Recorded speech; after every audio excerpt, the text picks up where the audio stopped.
DR bright future study centre में आपका बहुत बहुत स्वागत है। आज हम कक्षा 10वीं का हिंदी का पेपर 2024 का जो भी हुआ है वो लेके आए हुए हैं और ये आपको सेट डी हम दिखाने वाले हैं। सेट ए, बी और सी और डी, ये चारों के चारों सेट एक जैसे बने हुए हैं। केवल आपके क्वेश्चन यहाँ के वहाँ मतलब ऊपर नीचे जरूर हो गए हैं, उनका क्रम जरूर चेंज हो गया है, लेकिन सभी को जो सेट बने हुए हैं चारों के चारों सेट वो एक ही क्वेश्चन पेपर उनमें मतलब क्वेश्चन एक ही जैसे रखे हुए हैं सब में, बस केवल उनका क्रम चेंज हुआ है ना। तो ये ध्यान रखिएगा। तो आपका चाहे ए सेट हो, चाहे बी और चाहे सी और चाहे डी, कोई सा भी सेट आपके पास है, आप अपना केवल क्वेश्चन आपको देखते जाना है और उनका आंसर्स मिलाते जाना है। आपको प्रश्न क्रमांक 1 से और 23 तक के प्रत्येक क्वेश्चन आपको इसमें बताए जाएंगे और बताए जाएंगे। तो चलिए देखते हैं, हम स्टार्ट करते हैं। सबसे पहले यहाँ पर आप देख सकते हैं ये जो हम पेपर दिखाने वाले हैं, इस पेपर का आपको सॉल्यूशन जिस पेपर का दिखाने वाले हैं वो आपका सेट डी होगा और ये कक्षा 10वीं का पेपर होगा। कक्षा 10वीं का हिंदी सब्जेक्ट का पेपर जिसका भी आज का पेपर ये हुआ है वो अपना अपना पेपर निकाल के और मिला सकते हैं कितने क्वेश्चन आपने सही किए हैं और कौन कौन क्वेश्चन आपने गलत कर दिए हैं। देखिए, आपके जो शुरुआत के 30 नंबर के वैकल्पिक क्वेश्चन हैं, इनके आप ज़रूर बताइएगा इन 30 प्रश्नों में आपने कितने सही किए हैं। बाकी क्वेश्चनों के आंसर्स भी हम दिखाएंगे, तो वो भी आप देखना है। जैसे कुहासा, पहला शब्द जो पहला वैकल्पिक क्वेश्चन इसमें पूछा गया है कुहासा। कुहासा का अर्थ लिखिए। तो कुहासा का अर्थ है कोहरा। क्या अर्थ है इसका? कोहरा। इसका ऑप्शन नंबर 22 का राइट आंसर हो जाएगा, है ना। दूसरा क्वेश्चन आप इसमें पूछा गया है प्रगतिवादी कवि हैं। तो प्रगतिवादी कवि कौन है? मुक्तिबोध है, सुमित्रानंदन पंत हैं, नरेश मेहता हैं या जगमोहन सिंह है। तो इसका जो सही जवाब है सुमित्रानंदन पंत, इसका राइट आंसर हो जाएगा। आगे देखिए, नेताजी की प्रतिमा की ऊंचाई कितनी थी? तो ये आपको पता होगा। नेताजी की जो प्रतिमा थी वो 2 फुट थी या फिर 3 फुट थी, 10 फुट थी या 5 फुट। तो इसका जो सही जवाब है 5 फुट, इसका राइट आंसर हो जाएगा। अगला देखिए, कलम का जादूगर किसे कहा जाता है? तो कलम का जादूगर आपका रामवृक्ष बैनीपुरी को कहा जाता है। किसको कहा जाता है? रामवृक्ष बैनीपुरी को कलम का जादूगर कहा जाता है। तो अगला क्वेश्चन आप देख सकते हैं। अगले क्वेश्चन में पूछा गया है सूर सारावली किस कवि की जो सूर सारावली है कवि का नाम लिखिए। ये जो सूर सारावली जिसने जिस भी कवि की ये रचना है उनका नाम लिखना है। तो उनका नाम है सूरदास। क्या है नाम उनका? सूरदास। सूरदास जी ने सूरसागर की रचना की है। अगला क्वेश्चन देखिए आपके सामने, कवि निराला का जन्म हुआ था। तो कवि निराला जी का जन्म की सन बतानी है आपकी, कौन सी सन में हुआ था। तो इसका जो सही जवाब है ऑप्शन नंबर सा, इसका सही जवाब है। चलिए अब हम इस वैकल्पिक क्वेश्चनों का आदर्श आंसर्स दिखा देते हैं। देखिए, तो आप आदर्श आंसर भी देख सकते हैं, तब अच्छे से मिला सकते हैं। ये देखिए, आपका जो पहला वैकल्पिक क्वेश्चन है, वैकल्पिक में पहला आपको भरना था कोहरा, दूसरे में भरना था सुमित्रानंदन पंत, तीसरे में 5 फुट और चौथे में भरना था आपको रामवृक्ष बैनीपुरी और 5वें में सूरदास और लास्ट वाले 6वें में भरना था आपका सन 1899। ठीक, इस प्रकार से आपको इनके भर देने थे। आगे चलते हैं दूसरा क्वेश्चन की तरफ। तो दूसरे क्वेश्चन में आपके रिक्त स्थान पूछे गए हैं, है ना। तो रिक्त स्थान भी आप देख सकते हैं यहाँ पर। रिक्त स्थान में पूछा गया है पहला, आधुनिक हिंदी कविता का प्रारंभ संवत खालिस्तान से माना जाता है। तो संवत 1900 से माना जाता है। ठीक, जो आपकी कविता का प्रारंभ कब से माना जाता है? नई कविता का प्रारंभ 1900 से माना जाता है। फिर दूसरा क्वेश्चन देखिए, अर्थ के की दृष्टि से वाक्य के प्रकार। तो अर्थ की दृष्टि से 8 प्रकार होते हैं, आ से अर्थ और आ से 8, है ना। इस चीज से मैंने बताया भी था कैसे याद करना है। तो अर्थ के आधार पर 8 प्रकार के और रचना के आधार पर 3 प्रकार के। रचना के आधार पर कैसे याद रखने थे? रचना में कितने हैं? 1 2 3 अक्षर हैं, इसलिए 3 प्रकार के रचना के आधार पर। और अर्थ के आधार पर पहला शब्द आ है, इसलिए अर्थ के आधार पर कितने होने थे? 8। तो इसका जो सही जवाब है 8, इसका राइट आंसर हो जाएगा, इसका 1900 हो जाएगा। तीसरा है छंद के खालिस्तान प्रकार हैं। तो छंद के कितने प्रकार हैं? केवल और केवल 2 प्रकार हैं, है ना, मात्रिक छंद और वर्णिक छंद। अगला देखिए चौथा, बल्लवाचार खालिस्तान के गुरु थे। तो बल्लवाचार के गुरु परशुराम इसमें भरना था आपको, क्या परशुराम। अगला देखिए, सॉरी इसको देख लेना आपको थोड़ा सा ध्यान से, है ना। ये जो आपका चौथा नंबर क्वेश्चन है, इसको कमेंट बॉक्स में जरूर कमेंट कीजिएगा, ठीक। दूसरा अगला है पांचवा, दोहा छंद का प्रथम एवं तृतीय पंक्ति में खालिस्तान मात्राएं होती हैं। तो प्रथम और तृतीय पंक्ति में 13 मात्राएं होती हैं। आगे देखिए, रस के खालिस्तान अंग होते हैं, तो रस के 4 अंग होते हैं, आपको पता होगा, है ना, ठीक। आगे क्वेश्चन, आगे जो आपकी जोड़ियां पूछी गई हैं, तो जोड़ियों के हम आपको सीधे आंसर्स दिखा देते हैं, कौन सी जोड़ी से आपको क्या मिलाना था, है ना। चलिए देखते हैं, हम सीधे आपको आंसर शीट दिखा देते हैं उसकी, है ना। थोड़ा सा एक चीज़ बस आपको ध्यान रखना है, वो क्या, जो अभी हमने बताया आपको परशुराम वाला, है ना, परशुराम वाला आपको ध्यान से देखना है, परशुराम ही है कि कुछ और है। इसमें देखिए, रिक्त स्थान में क्या भरना है आपको, 1900, और दूसरा जो आपका खालिस्तान था उसमें 8 भरना, तीसरे में 2, चौथे में परशुराम आपको देख लेना है, और पांचवा आपका 13 और छठवां 4। तो इस प्रकार से आपको इनके आंसर लिख देने थे।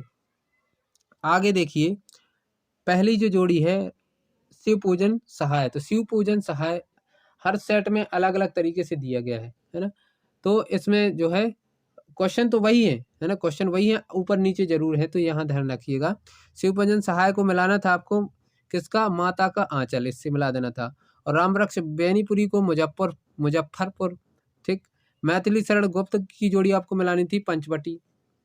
और रिसाई का अर्थ क्रोध करना, है ना, ये इसको मिला देना था। चौपाई में 16 मात्राएं होती हैं, और एक अंक एकांकी में होती है। तो इस प्रकार से आपको ये मिलाने थे। तो आप अपने कॉपी में देख सकते हैं आपने किसको कौन सा मिलाया है, आपको, है ना, देख लेना ध्यान से। और यहाँ पर आप देख सकते हैं एक वाक्य में उत्तर, तो एक वाक्य में उत्तर आपके देख सकते हैं यहाँ पर, फागुन मास की मादकता एवं सौंदर्य, पहले का आंसर। ये थोड़ी आपको क्वेश्चन बताना तो भूल ही गया। चौथा क्वेश्चन जैसा कि आपका दिया गया है, इसमें क्या एक वाक्य में उत्तर देना था। अट नहीं रही कविता किस बात को प्रकट करती है, तो अट नहीं रही कविता आपका ये फागुन मास की मादकता एवं सौंदर्य को प्रकट करती है, ये ध्यान रखिएगा। इसका आंसर हम लिखित भी आपको दिखाने वाले हैं, इसलिए हम यहाँ नहीं लिख रहे हैं। कवि नागार्जुन का मूल नाम क्या था, तो कवि नागार्जुन का मूल नाम था वैद्यनाथ मिश्र। क्या नाम था, वैद्यनाथ मिश्र। अगला देखिए, तीसरा निराला रचनावली में कितने खंड हैं, तो इसमें 8 खंड है। कितने खंड है, 8 खंड। आपको लिखित आंसर हम दिखाने वाले हैं। चौथा, रामचरितमानस का मुख्य छंद क्या है, तो मुख्य छंद इसका चौपाई और दोहा है ना, दोहा और चौपाई आपको लिख देना था, ठीक। फिर इसके बाद आगे चलते हैं। अगला क्वेश्चन आपका पांचवा, विनय पत्रिका की रचना किस भाषा में हुई है, तो ब्रज भाषा में हुई है, ये आपको ध्यान रखना था। अब कामायनी किसकी रचना है, तो कामायनी जयशंकर प्रसाद जी की रचना है। तो अब चलिए हम आपको इस चौथे क्वेश्चन के आंसर दिखा देते हैं। देखिए, ये रहे आपके चौथे क्वेश्चन के आंसर। इसमें पहला जो था, फागुन मास की मादकता एवं सौंदर्य को प्रकट करती है, ठीक। वैद्यनाथ मिश्र जो आपका है ना पूरा नाम था उनका, निराला जी का। अगला 8 इसमें भरना था, और चौथे वाले में ये माँ गलत लिख दिया, दोहा और चौपाई, ठीक। और पांचवें में ब्रज, और छठवें में जयशंकर प्रसाद। इसके बाद अगला जो क्वेश्चन है, अगले क्वेश्चन में पांचवा क्वेश्चन आपके सामने है, देखिए। तो पांचवें क्वेश्चन में आपके सत्य सत्य पूछे गए हैं। तो सत्य सत्य में क्या भरना था आपको, देखिए, पर्वतीय सुंदरता मन को नहीं भाती, तो पर्वतीय सुंदरता मन को नहीं भाती, ये असत्य है। जब क्योंकि भाती है पर्वतीय सुंदरता, जब हम पर्वत पर चढ़ जाते हैं तो बहुत अच्छा लगता है वहाँ से, है ना। तो पहला असत्य हो जाएगा, क्योंकि हमें वो भाती है और ये बोल रहे हैं नहीं भाती, तो पहला असत्य। संस्मरण में कल्पना तत्व की प्रधानता होती है, तो ये असत्य हो जाएगा, क्योंकि संस्मरण में कल्पना तत्व की बिल्कुल भी प्रधानता नहीं होती है। हिंदी का प्रथम उपन्यास परीक्षा गुरु माना गया है, ये सत्य है आपका, बिल्कुल सही है। कहानी के 6 तत्व होते हैं, ये भी बिल्कुल सही आंसर है ना। और कृष्ण ने गोपियों को समझाने उद्धव को भेजा था, ये भी सही है, उद्धव जी को ही भेजा था उन्होंने। बिस्मिल्लाह खां हिंदू मुस्लिम एकता के समर्थक थे, ये भी सही है। तो ये 4 आपके नीचे वाले सही हैं, और 2 ऊपर वाले गलत हो गए हैं, मतलब ये गलत दिए गए, असत्य दिए गए हैं। फिर इसके बाद छठवां से 2-2 नंबर वाले क्वेश्चन आ गए हैं, तो मैंने केवल सबके नहीं दिए हैं, अथवा तक के नहीं दिए, केवल एक एक क्वेश्चन के आंसर। तो इसमें आपको दिखाया गया है बाबू गुलाब राय के अनुसार निबंध की परिभाषा। तो देखिए बाबू गुलाब राय के अनुसार आपको पहले प्रश्न क्रमांक 5 के और प्रश्न क्रमांक 6 का आंसर हम दिखा देते हैं। देखिए प्रश्न क्रमांक ये आपको सेट डी है, आपके प्रत्येक सेट में ऐसे ही क्वेश्चन है, लेकिन बस आगे पीछे हैं, इसलिए आपको ये सत्य असत्य ध्यान से देखना है कौन से का क्या है। ठीक, तो इसमें जो ये सेट डी है, इसमें पहला असत्य था, दूसरा असत्य था, तीसरा मतलब यहाँ वैसे बना देते हैं, पहला असत्य और दूसरा असत्य, तीसरा सत्य, चौथा सत्य, पांचवा सत्य और छठवां सत्य था। ठीक, और छठवां में देखिए बाबू गुलाब राय के अनुसार निबंध की परिभाषा इस प्रकार लिखनी थी आपको। निबंध उस गद्य रचना को कहते हैं जिसमें एक सीमित आकार के भीतर किसी विषय का वर्णन या प्रतिपादन एक विशेष निजीपन, स्वच्छंदता, स्पष्टता और सजीवता एवं आवश्यक संगति और संबद्धता के साथ किया गया हो। इस प्रकार से आपको ये इसका आंसर लिख देना था बाबू गुलाब राय के अनुसार निबंध की परिभाषा। इसके बाद आगे की तरफ चलते हैं, तो 7वें क्वेश्चन में देखिए क्या पूछा गया है। तो 7वें क्वेश्चन में जो आपको लिखना था वो भी हम दिखाएंगे, पहले क्वेश्चन देख लेते हैं। संधि और समास में अंतर, यदि आपने ये लिख दिया हो तो अच्छी बात है, और नहीं तो ये भी लिख सकते थे आप शब्द शक्ति कितने प्रकार की होती है उनके नाम भी लिखिए। तो बिल्कुल सरल था ये, है ना। तो ये आपको इस प्रकार से लिख देने थे। देखिए 7वां क्वेश्चन का आंसर आप दिखा देते हैं आपको। शब्द शक्ति 3 प्रकार जो है शब्द की 3 शक्तियाँ होती हैं। 3 शक्तियाँ हैं, कौन कौन सी? अभिधा, लक्षणा और व्यंजना। इस प्रकार से आपको लिख देना था। यदि आपने ऐसा लिखा होगा तो अच्छे नंबर मिल जाएंगे। आगे चलते हैं, देखिए 8वां क्वेश्चन। 8वें क्वेश्चन में क्या पूछा है? तो 8वें क्वेश्चन में आपसे पूछा है कि गंतोक को मेहनतकश बादशाहों का शहर क्यों कहा गया, है ना। उसके अथवा में भी क्वेश्चन है, तो हमने इसी क्वेश्चन का आंसर आपको दिया हुआ है। तो आप देख सकते हैं 8वें क्वेश्चन का आंसर आपके सामने है। ये देखिए, गंतोक को मेहनतकश बादशाहों का शहर इसलिए कहा गया है क्योंकि गंतोक के लोग बेहद कर्मठ और श्रमजीवी होते हैं, मतलब वो बहुत ही ज़्यादा मेहनत करते हैं, इसलिए इनको गंतोक को मेहनतकश बादशाहों का शहर माना गया है। ठीक, इसके बाद 9वां क्वेश्चन है आपके सामने। तो 9वां क्वेश्चन में क्या पूछा गया है? देखिए 9वां क्वेश्चन में पूछा गया है कवि नागार्जुन की 2 रचनाओं के नाम लिखिए। तो किन्हीं 2 की पूछी हमने, 3 या 4 के आंसर आपको बताए हुए हैं। देख सकते हैं 9वां का आपके सामने ये लिखा हुआ है। नागार्जुन की संपूर्ण रचनाएं, कुछ रचनाएं लिखनी थी, कुछ प्रमुख रचनाएं निम्न है। पहला देखिए, अकाल और उसके बाद। ठीक, बादलों को घिरते देखा और तकली मेरे साथ रहेगी। इस प्रकार से ये उनकी रचनाएं हैं, ठीक, नागार्जुन की। इसके बाद 10वां क्वेश्चन में गोस्वामी तुलसीदास जी के बारे में परिचय पूछा है और शायद सूरदास जी के बारे में भी परिचय पूछा है। तो इनमें से किसी एक पर आपको लिखना था। तो हमने तुलसीदास के विषय पर चर्चा करते हुए उनका जीवन परिचय इस प्रकार से लिखा हुआ है। देखिए कितने प्यारे तरीके से इसमें एकदम अच्छे तरीके से आपको सजा के बताया गया है किस प्रकार से लिखना था। देखिए 2 रचनाएं, तो 2 रचनाओं की जगह हमने काफ़ी रचनाएं लिख दी हैं। विनय पत्रिका, रामचरितमानस और पार्वती मंगल, दोहाबली। इस प्रकार से ये तुलसीदास जी की रचनाएं हैं। और भाव पक्ष में जितना पूछा है केवल उतना लिखना था आपको, कला पक्ष नहीं लिखना था और ना ही उनका साहित्य में स्थान लिखना है। ठीक, तो भाव पक्ष, तुलसीदास जी राम भक्ति शाखा के प्रमुख कवि थे। तुलसीदास जी की का दृष्टिकोण अत्यंत व्यापक और समन्वयवादी था। कविवर तुलसीदास तत्कालीन समाज में भक्त कवि के साथ साथ सामाजिक सुधारक भी माने जाते हैं, है ना, माने गए हैं। इनके लिए उन्होंने काव्य शास्त्र को माध्यम बनाकर हिंदी साहित्य को सर्वश्रेष्ठ रचनाएं प्रदान की हैं। इस प्रकार से आपको लिख देना था। फिर इसके बाद 11वां क्वेश्चन भी आपसे, मतलब सभी क्वेश्चनों के आंसर आपको इसमें देखने को मिल जाएंगे। ठीक, तो यहाँ पर हम 11वां क्वेश्चन में देखते हैं। तो फसल क्या है ये पूछा गया है और उद्धव के व्यवहार की तुलना किससे की गई है वो भी दिया गया है। तो इसका आंसर आप देख सकते हैं, उद्धव जी की तुलना किससे की गई है। तो गोपियों ने उद्धव के व्यवहार की तुलना कमल के पत्तों से की है, जो नदी के जल में रहते हुए भी जल की ऊपरी सतह पर ही रहता है, अर्थात जल का प्रभाव उस पर नहीं पड़ता।